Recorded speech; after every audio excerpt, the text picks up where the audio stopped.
தமிழக வெற்றி கழகத்தோட தலைவர் விஜய் அவர்களோட தமிழக வெற்றி கழகத்தோட முதல் போராட்டம் இந்த ஒரு விஷயத்துக்காக தான் இருக்க போகிறது. இதுக்கு பின்னாடி பெரிய அரசியல் நடந்து கொண்டு இருக்கு. ஸோ ஜாக்டோ ஜியோ அமைப்பினர் விஜய் கிட்ட தொலைபேசி மூலமாக கால் பண்ணி பேசியிருக்காங்க. அதுக்கப்புறமா போராட்டத்தை பற்றியும் சில விஷயங்கள் பேசியிருக்காங்க. டீட்டெயிலாக பேச போகிறோம். அதாவது கடந்த 13ஆம் தேதி 3ஆம் கட்ட விருது விழா, மாணவர்களுக்கு விருது விழா முடிச்சுட்டு அப்புறமா பனையூரில் இருக்க தன்னோட அலுவலகத்துக்கு திரு விஜய் அவர்கள் வந்திருந்தாங்க. அப்போ பரந்தூர் விமான நிலைய போராட்ட குழுவிடம் விஜய் அவர்கள் சில விஷயங்கள் பேசினாங்க.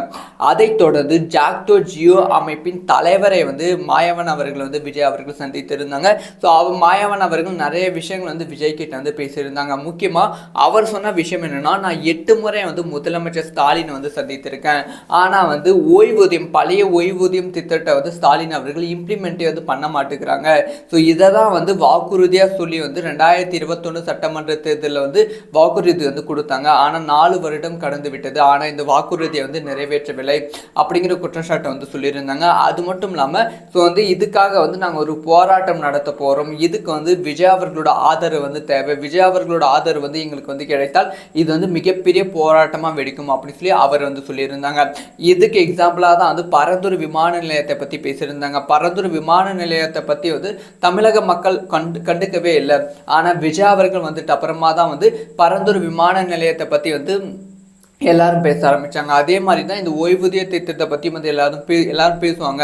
அதனால் நான் இந்த ஒரு விஷயத்துக்காக விஜய் கிட்ட ஆதரவு கேட்டு போனேன் அப்படிங்கிற விஷயத்த சொல்லியிருந்தாங்க. அதுக்கு அடுத்த நாளே அந்த கட்சியோட, அதாவது அந்த அமைப்போட ஒருங்கிணைப்பாளர் இல்லை, அது அவர் தனிப்பட்ட விருப்பம், அதாவது தலைவரோட தனிப்பட்ட விருப்பம். ஸோ எங்களோட அமைப்பு சார்பாக நாங்கள் இந்த ஒரு முடிவை எடுக்கலை அப்படிங்கிற விளக்கத்தை கொடுத்தாங்க. ஆனால் இதுக்கு பின்னாடி என்ன நடந்திருக்கு அப்படின்னு பார்த்தீங்கன்னா, இதுக்கு பின்னாடி ஒரு பெரிய ப்ரெஷர் கவர்மெண்ட் சைடில் இந்த அமைப்புக்கு கொடுக்கப்பட்டிருக்கு.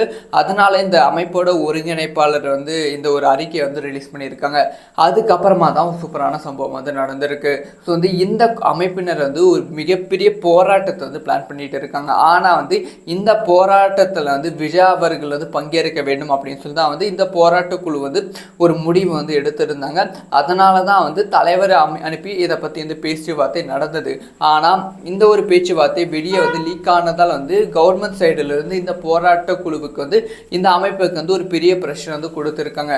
ஆனாலுமே இந்த அமைப்பினர் ஒரு பக்கம் இந்த மாதிரி விஜய் சந்திக்கவில்லை அப்படிங்கிற ஒரு அறிக்கை ரிலீஸ் பண்ணாலும், இன்னொரு பக்கம் சில பேர், அதாவது இந்த அமைப்பில் இருக்கும் சில பேர் விஜய் அவர்கள் சந்தித்திருக்காங்க. தொலைபேசி மூலமாக கால் பண்ணி பேசியிருக்காங்க.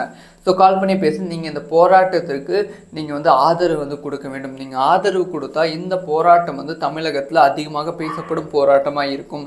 ஏன்னா இது ஒரு 400-500 பேர் 4000 பேருக்காக மட்டும் கிடையாது, 4000 குடும்பத்துக்கான வாக்குகள் இதில் இருக்குது. இந்த ஒரு விஷயத்தை நம்பி தான் திமுக கவர்மெண்ட் 2021 சட்டமன்ற தேர்தலில் அந்த ஒரு வெற்றி வரும் அப்படிங்கிற நம்பிக்கை இருந்தாங்க. ஆனால் அதை அவங்க செய்யலை. ஸோ இப்போ நீங்கள் இதுக்கான ஆதரவு கொடுக்கணும் அப்படின்னு சொல்லி இன்டைரக்டாக நிறைய இந்த அமைப்பில் வேலை செய்யும் நிர்வாகிகள் முக்கிய பேர் விஜய் கிட்ட கோரிக்கை வச்சுருக்காங்க. இந்த போராட்டம் நடக்க போகிறது. இந்த போராட்டத்தில் விஜய் அவர்கள் ஆதரவு கொடுப்பதற்கான வாய்ப்புகள் இருக்குது. இது ஒரு பெரிய போராட்டமாக தமிழகத்தில் மாறுவதற்கான வாய்ப்புகள் இருக்குது. ஸோ நீங்கள் சொல்லுங்கள், ஓய்வூதியம் திட்டம், பழைய ஓய்வூதிய திட்டம், இது விஜய் அவர்கள் பங்கேற்றால் எந்த அளவுக்கு இம்பாக்ட் கிரியேட் பண்ணும் அப்படிங்கிற விஷயம்.